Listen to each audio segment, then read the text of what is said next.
कल के आगे हम 7G के आगे 7G में हम क्वेश्चन नंबर 11 तक बताए थे। क्वेश्चन नंबर 12 से देखते हैं। क्वेश्चन नंबर 12 है cos 2x integral cos 2x minus cos 2 alpha upon cos x minus cos alpha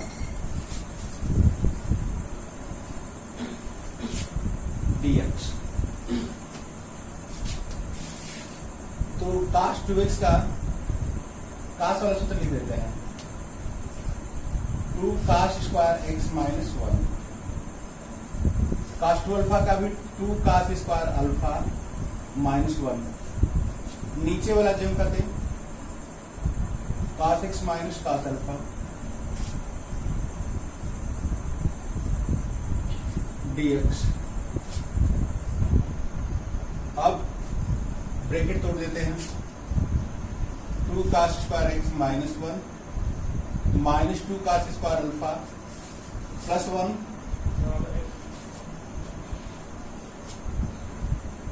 ये cos x minus cos alpha dx। Integral ये 1 खत्म हो जाएगा, इसमें से 2 कॉमन हो जाएगा, 2 कॉमन कर लेते हैं तो cos square x minus cos square alpha बचेगा, नीचे cos x minus cos alpha dx। अब इसको a square minus b square वाले फार्मूले में तोड़ देते हैं, एक में प्लस एक में माइनस, तो 2 cos x minus cos alpha और cos x plus cos alpha upon cos x minus cos alpha, एक कट जाएगा, ये बच गया 2 cos x minus cos alpha dx। तो 2 cos x का sin x और cos अल्फा का तो अचर पद है, अचर पद के साथ x लगा देते हैं, अचर पद के साथ इसको हम इस तरह लिख सकते हैं ना कि cos x minus cos alpha है, तो इंटीग्रल dx दोनों के साथ लगा सकते हैं माइनस इंटीग्रल dx। तो ये तो हो गया sin x और x के सापेक्ष अचर पद होगा तो इस गुणांक बना कर बाहर कर देंगे, cos अल्फा अंदर 1 dx लिख सकते हैं और 1 का x। चर राशि हमारी dx है तो x है, तो अल्फा तो अचर पद बन के बाहर हो जाएगा, तो इसका अचर पद के साथ हम लगाते हैं x, तो x cos alpha plus c। ये क्वेश्चन नंबर 12 हो गया।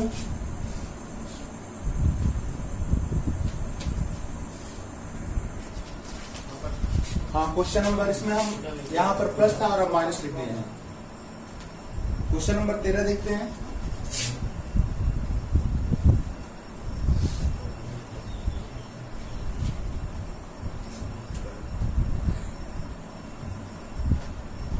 क्वेश्चन नंबर 13 है integral sec x plus tan x।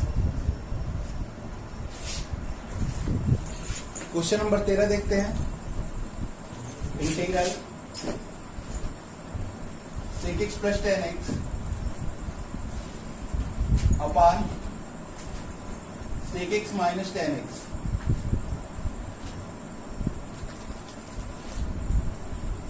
sec x plus tan x upon sec x minus tan x है। ये सब क्वेश्चन दिया है, इसके अंश और हर में sec x plus tan x का से गुणा कर लेते हैं, sec x plus tan x sec x plus tan x dx। क्या किए हम कि sec x plus tan x ऊपर नीचे गुणा कर दिए, नीचे माइनस बी और A plus B, A square minus B square वाला फार्मूला हो जाएगा, तो नीचे वाला हो जाएगा sec square x minus tan square x, sec square x minus tan square x और इसका ऊपर गुणा करेंगे तो sec square x plus tan square x plus 2 sec x tan x हो जाएगा।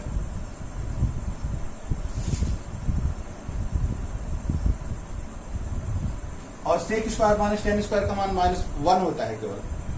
Sec square minus tan square बराबर 1। हमें पता है कि sec square x minus tan square x equal to 1। इसका मान 1 लिखा जाएगा, तो 1 लिखा जाए या छोड़ दिया जाए।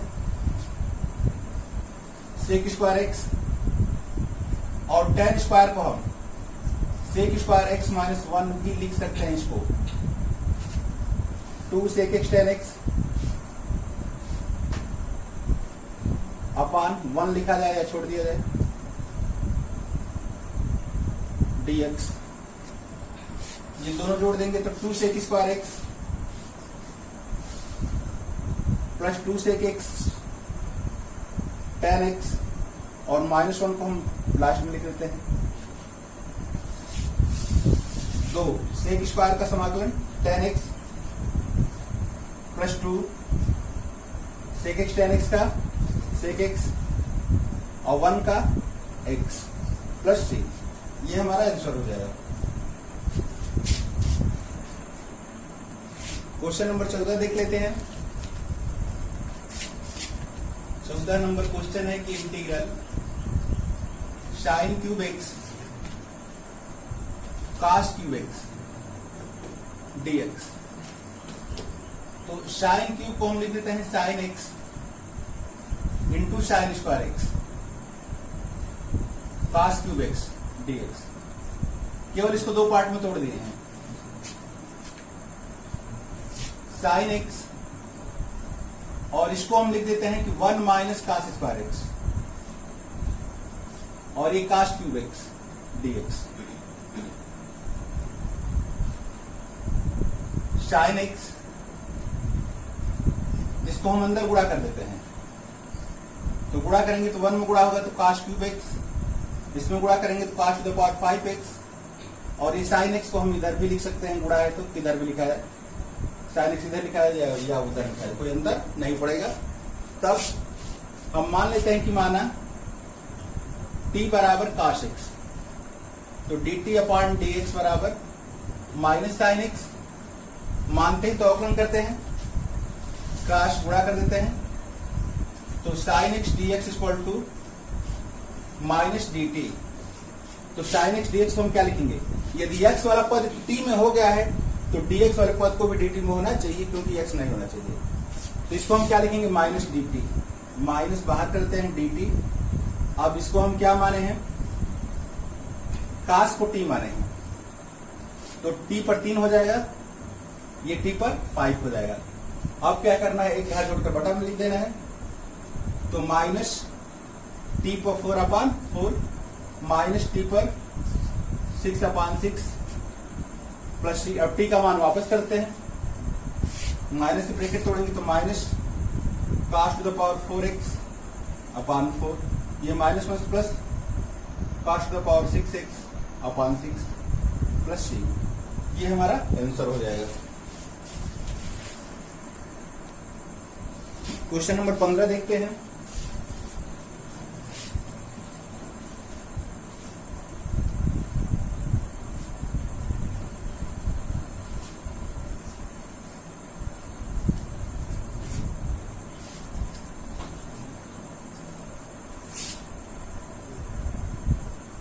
Integral sine x sine 2x sine 3x dx। इसको हम लिखते हैं कि साइन 3x साइन 2x और साइन x क्रम से लिख दिया जाता है केवल dx। और इसको हम कोष्ट में कर लेते हैं। कोष्ट में करने से कोई अंतर नहीं हो, क्योंकि वो भी मल्टीप्लाई है। तो sine 3x sine 2x sine x dx। इसमें 2 से ऊपर नीचे गुणा करते हैं, 2/2 भी यहां पर भी लिख सकते हैं, तो मान में अंतर नहीं होगा। 2 से ऊपर नीचे गुणा। अब इस 2 को, नीचे वाला 2 को बाहर लिख लेते हैं, तो नीचे वाला 2 लिखेंगे तो 1/2। ऊपर क्या बचा, 2 sin 3x sin 2x। 2 sin a sin b का सूत्र cos a plus B plus cos a minus B. तो इसका सूत्र होता है 2 sin a sin b का cos a plus B plus cos a minus B. cos लिखकर दोनों को जोड़ देना है, 3x प्लस 2x, अब plus cos a minus B 3x minus 2x। और ये जीवन का उतार देते हैं, sin x dx 1/2 cos 5x, ये घट cos x, और ये sin x dx। इसका अंदर गुणा कर देते हैं दोनों में, 1/2 cos 5x sin x plus cos x sin x dx बाहर लिखते हैं। हाँ, इसमें भी 2 से ऊपर नीचे दोनों में गुणा करते हैं। ये बटा वाला 2 बाहर कर देंगे तो 2 निकल कर यहाँ पर 4 हो जाएगा। 1/4 क्या बचा, 2 cos 5x sin x plus इसको क्रम से लिखेंगे तो 2 sin x cos x dx। फिर 2 cos a sin b का सूत्र, sin a plus b minus sin a minus b। 2 sin a cos b का सूत्र होता है sin a plus b plus sin a minus b। और वही cos पहले हो जाए, 2 cos a sin b हो जाएगा, तो sin a plus b minus sin a minus b।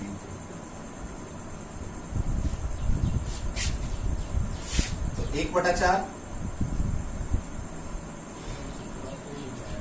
हाँ पहले ही लगाए थे, सबसे पहले लगाए। तो ये फार्मूला होता है, थोड़ा सा इसमें चिन्ह अंतर हो गया है। cos a माइनस बी, यहाँ पे फार्मूला हम लिखते हैं cos a minus B minus cos a plus B. तो cos a minus B 3x minus 2x minus cos a plus B 3x plus 2x। तो ये हो जाएगा हमारा cos x minus cos 5x। फिर केवल क्रम बदलेगा, देख लेते हैं हम इसके आगे। 1/2 इसमें गुणा करेंगे तो sin x cos x, और इसमें गुणा करेंगे तो minus cos 5x sin x dx। फिर इसमें 2 से ऊपर नीचे गुणा कर लेते हैं, 2 बाहर आएगा तो 1/4 हो जाएगा। 2 sin x cos x sin 2x का सूत्र हो गया। और ये 2 cos a sin b में क्या है, sin a plus b minus sin a minus b। तो इसको हम लिख देते हैं sin a plus b 5x plus x minus sin a minus b 5x minus x dx। 1/4। अब इधर हम मिटा देते हैं, आगे देखते हैं।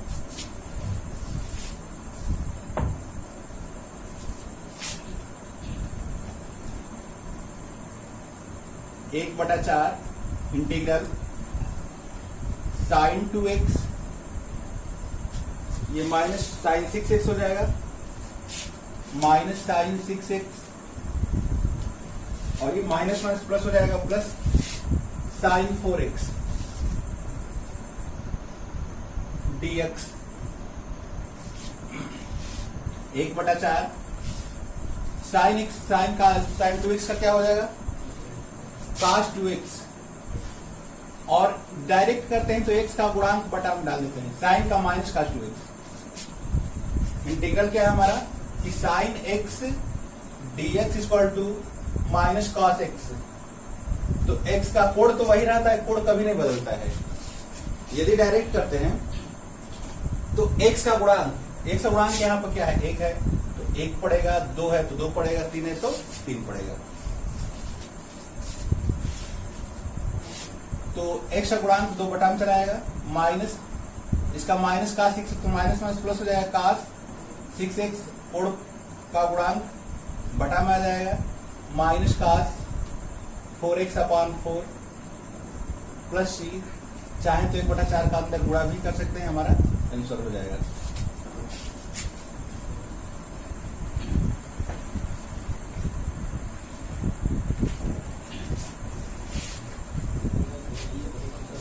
बात कौन कर दे।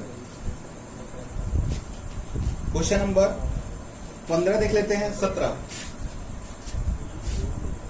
Integral 1 plus sine x by 2, तो इसको हम साइन एक्स बाई 2 को क्या लिख सकते हैं, हम फार्मूला बताए तो इसको ध्यान से रखा जाए। 1 रूट में 1 प्लस साइन एक्स है तो इसको हम क्या लिख सकते हैं, साइन 2x है, तो sine cos x plus sine x लिख देते हैं, cos x plus sine x। यदि 1 प्लस साइन x है, बस यही करना है, जितना कोण है उसका आधा करना है यहां पर, तो इसका आधा करेंगे तो cos x by 2 plus sine x by 2 लिख सकते हैं। कॉर्डी में 1 प्लस साइन x बाई 2 है तो इसका भी कोण आधा कर देंगे, x बाई 2 का आधा x बाई 4 और प्लस साइन x बाई 4। अब माइनस है तो यहाँ पर माइनस लिख देंगे, बस प्लस माइनस उसके हिसाब से चिन्ह रख लेते हैं। यहाँ पर एक को दिखा भी देते हैं कि कैसे होता है। कॉर्डी में 1 प्लस साइन x बाई 2 को इसका फार्मूला लिख देते हैं 2 sine x by 4 cos x by 4, sine 2x वाले फार्मूले पर। साइन a का फार्मूला क्या होता है कि 2 sine a by 2 cos a by 2, अर्थात जितना कोण है उसका आधा लिखते हैं यहाँ पर। यदि a बाई 2 रहेगा तो इसका आधा a बाई 4 और a बाई 4 लिखेंगे।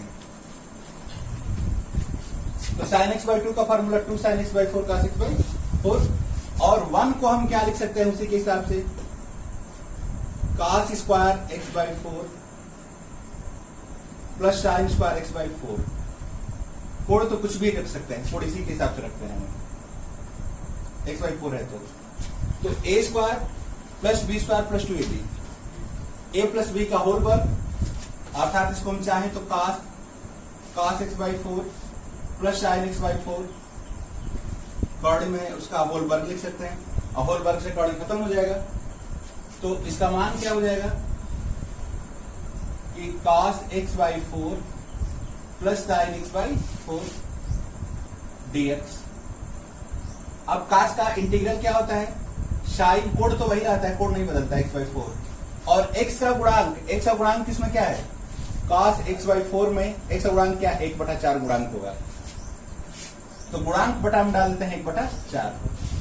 साइन का होता है माइनस कास, कोण वही लिखा जाएगा x बाई 4, और इसका भी गुणांक क्या होगा 1/4, ये दोनों 4 ऊपर चले जाएंगे,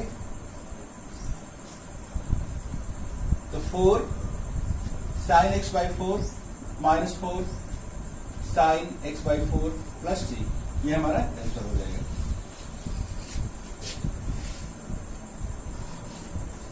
एक क्वेश्चन नंबर 19 देख लेते हैं। और यहां पर दोनों साइन ही लिखा जा गया है, ये कास है, कॉस। क्वेश्चन नंबर 19 देख लेते हैं हम।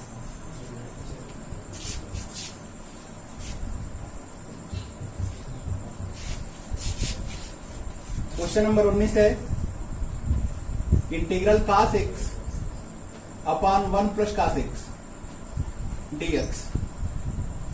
ऊपर cos x है, ध्यान से देखते हैं, इसमें एक जोड़ लेते हैं और एक घटा देते हैं तो मान में अंतर नहीं पड़ेगा। ऊपर एक जोड़ देते हैं और एक घटा देते हैं, अब बटा में अलग अलग लिख देते हैं, 1 प्लस cos x और 1 प्लस cos x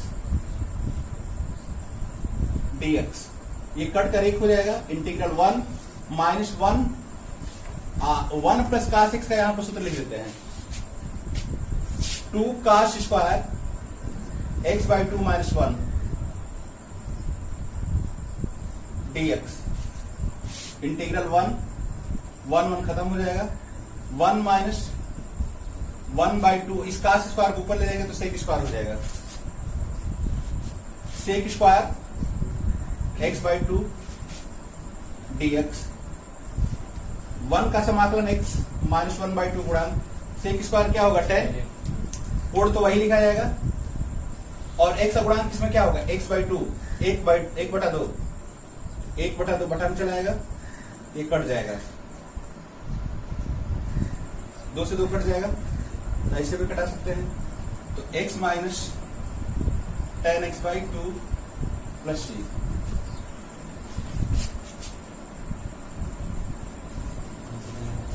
तो क्वेश्चन नंबर 19 तक हो गया, इसके आगे आप लोग लगाइएगा, फिर अगले दिन बताएंगे हम।